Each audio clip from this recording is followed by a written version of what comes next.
In the night sky, the stars appear to revolve around the Earth, rising in the east and disappearing in the west.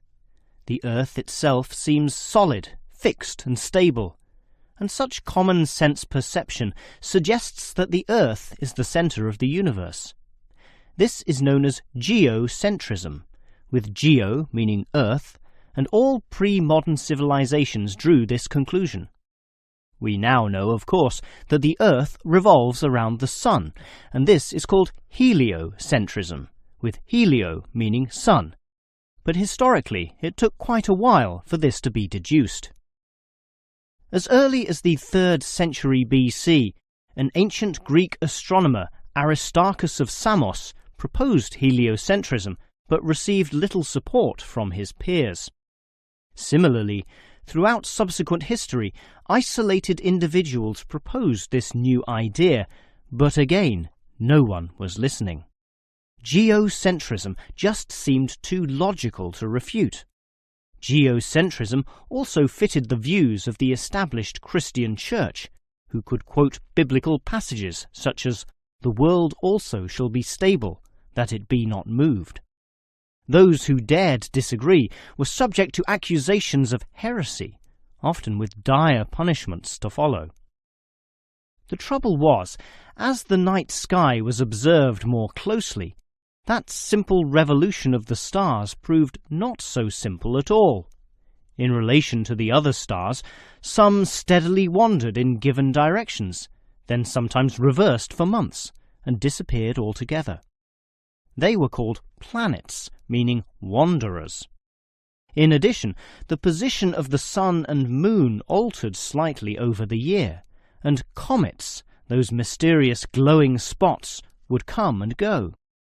In order to predict the motion of the planets and accurately serve the primary purpose of navigation for sailing ships, increasingly elaborate mathematical models were needed, a sure sign that something was not quite right. Heliocentrism, or the belief that the Sun is the centre of the solar system, still needed a mathematically sound description before it could be scientifically accepted. And it was a Polish astronomer, Nicholas Copernicus, who in 1543 first published this.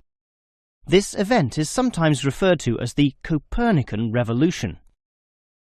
Copernicus himself certainly feared the consequences of his proof, knowing full well it might invoke the anger of the established church.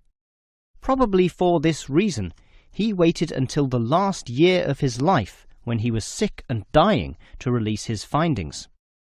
In addition, the preface of the book, written by a respected member of the church, stated that the model was not necessarily correct. As a result of this, there was no revolution whatsoever.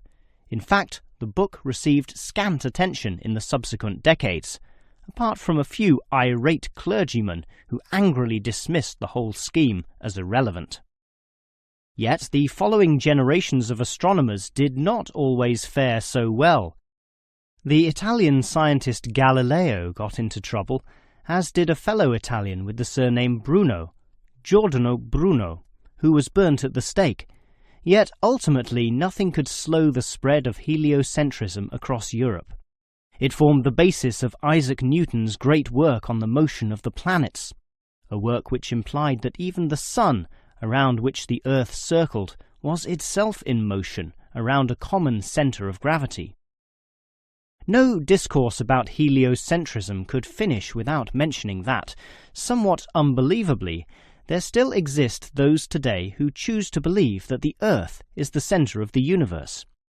Modern geocentrism is usually the result of literal interpretations of the Bible, which is the cornerstone of these people's beliefs. They, therefore, also believe in creationism, that is, that a God created everything, and while we may smile at this, it is sobering to consider that surveys have revealed that up to 10% of British people, 12% of Europeans, 20% of the USA, and 25% of the Middle East still hold the belief that the sun revolves around the Earth. One can only wonder what Copernicus would have thought of this.